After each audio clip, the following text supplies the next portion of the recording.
If you are still in your corporate job, and if you've been thinking, scheming, and planning your way out for weeks, months, or maybe even years, but somehow you're still there, somehow you're still serving someone else's agenda, you're still inside of a system that you fundamentally don't fit within, or maybe even agree with, then this episode is for you.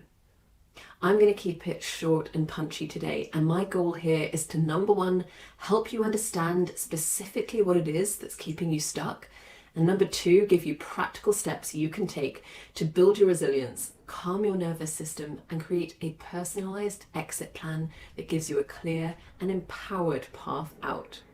This is From Corporate into Calling, and it's time to find the courage to quit. If your career looks great on paper but feels wrong in your bones, you're not alone. Welcome to From Corporate to Calling, your lifeline into meaningful work. I'm Alyssa Murphy, a regenerative business mentor and former startup CEO who walked away from corporate systems to create work that brings life. Each week, I share stories, reflections, and provocations to help you recognize the signs of burnout and make a career change with purpose. If work looks good but feels wrong, this is your invitation to get out of corporate and into your calling.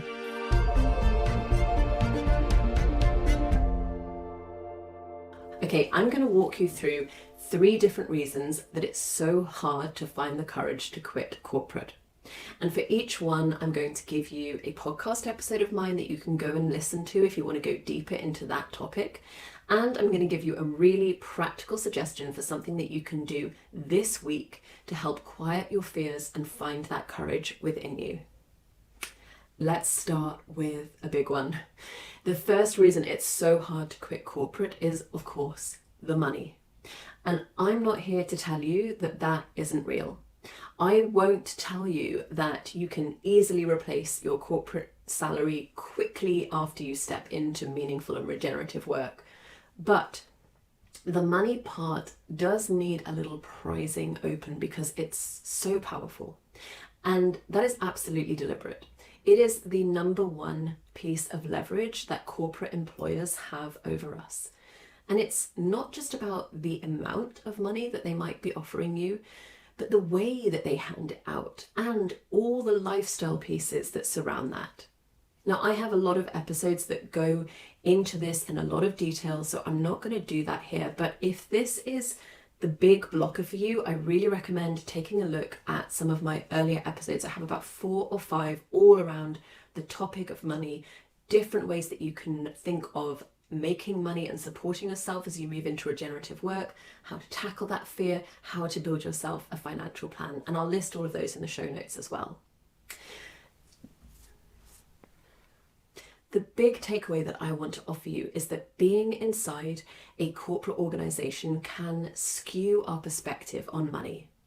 I've worked with people who have had 2 years runway, so savings enough to support their lifestyle for 2 years, and didn't feel that that was enough. And I've worked with people who were very unhappy in their job, but were not willing to consider change until they had saved for both private school and college for each of their 3 children. Now, I would argue that those are very privileged positions to be in, and that they give you a lot of options, even if it doesn't feel that way. I'm not trying to minimize fear around money or the very real need for a safety net, particularly in countries that don't provide that safety net for their citizens. I'm looking at you, USA. But there are lots of different ways to approach this so that money doesn't become this immutable excuse not to even try. You don't have to quit your corporate job and volunteer for the next 5 years and have no income. There are a lot of things you can do to ease the control corporate money has over you.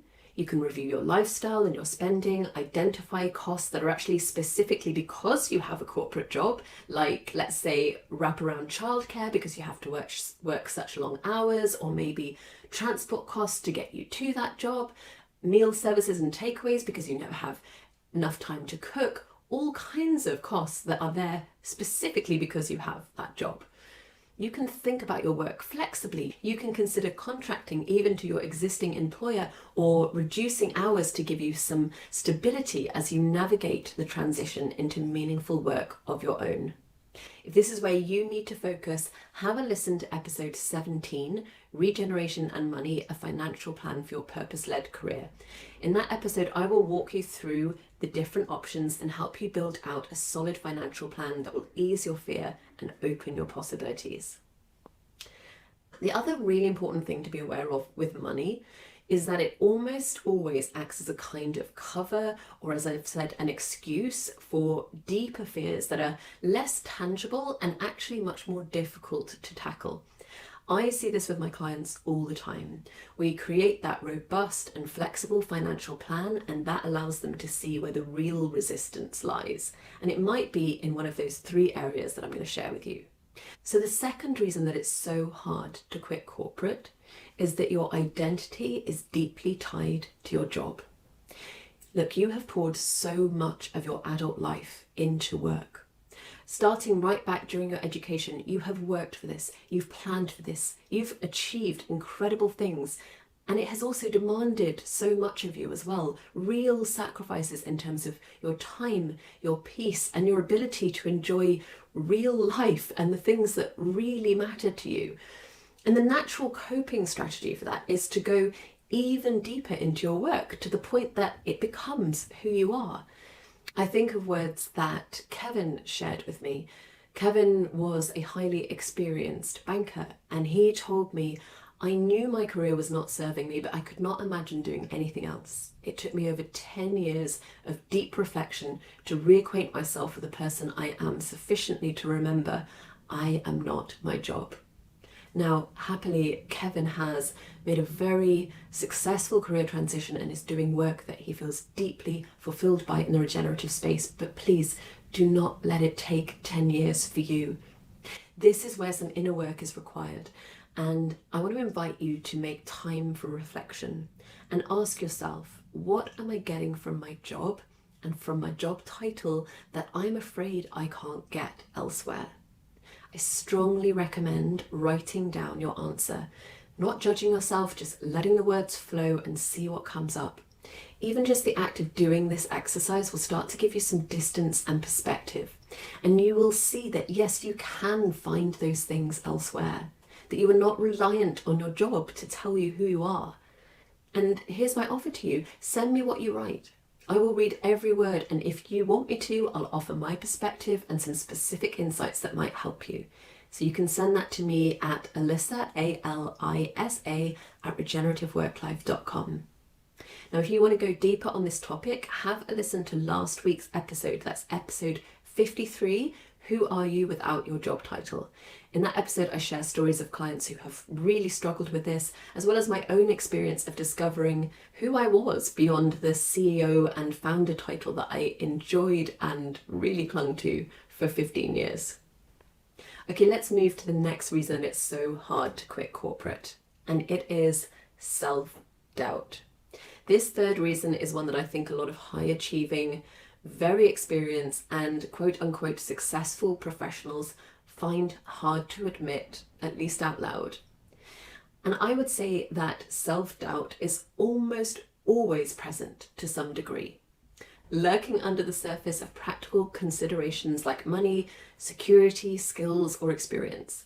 The fact is, no matter how good you are at what you do now, stepping out of the perceived security of a corporate setting and having the audacity to pursue meaningful regenerative work of your own, whether that's as a consultant, a freelance, taking a very different path in your employment and the kind of employment, or even starting your own business, it's really quite scary. I think I've told the story before on the podcast of a VC that I had worked with during my time in climate tech, partner level, very, very well known and respected in the industry. And he had a change of circumstances with a move in countries that meant he was still working for the same fund, but he needed to work with them as a contractor. And as part of that agreement, he had to find a certain amount of freelance work outside of his main employer. And he called me and said, Alisa, I need your advice. I need to understand how to do this. I have never worked for myself. You've always worked for yourself. How do you do that? I'm terrified of what it means to work for myself, to have to put myself out there. I'm worried about people rejecting me, and the idea of having to sell myself just makes me feel a little bit sick. And look, it is totally normal to feel this way. People at the highest level feel this way. And here's a kind of hack you can do if you recognize that self-doubt is an issue for you. Outsource your confidence. Now, I'm really not one normally for shortcuts, but this one just makes so much sense and works really well and gives you that immediate kind of boost you need to finally get free of corporate. Surround yourself with people who have taken similar journeys. That could be following them on LinkedIn, reading interviews about them. You might volunteer in places that you can be around these kind of entrepreneurs, and be really deliberate about who you spend time with during this period.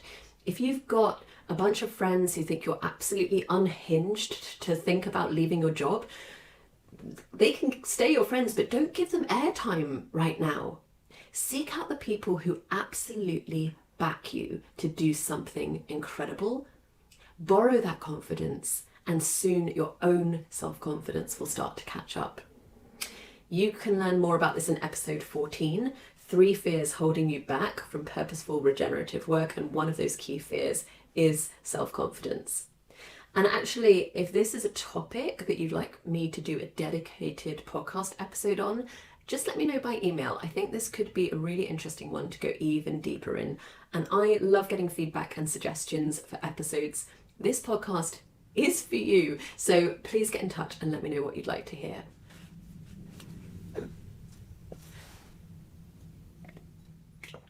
Okay, the final reason number 4, that it is so hard to find the courage to quit corporate is that our nervous systems are trying to keep us safe. Right now, there is probably a tricky kind of battle going on inside your body and your subconscious, which it's all one to me. The nervous system, your body, your subconscious. You know viscerally what it's costing you to stay in work you do not want to be doing and serve an organization whose values you don't align with. You feel that in your bones, or maybe in your belly. It's probably a weight that you're carrying around with you every day. But at the same time, your subconscious is desperately trying to keep you safe. And as far as it's concerned, the safest place is where you are right now. What you already know, no matter how much you might hate it. So you can put all of the practical pieces in place, but if you don't tend to your nervous system, you're in for a bumpy ride, and you might find that you never get past that planning stage into actually taking action and making a grounded, empowered exit from your corporate job. So what can you do? It's simple, really. Be kind to yourself. Give yourself space. Go for walks, take long baths, be in nature, whatever works for you. Let those difficult feelings come up and remind yourself out loud, if you can, that you are safe, that you can do this. Breathe deeply, shake your body out, and make sure you've given enough attention to all the incredible things that you will gain from making this transition.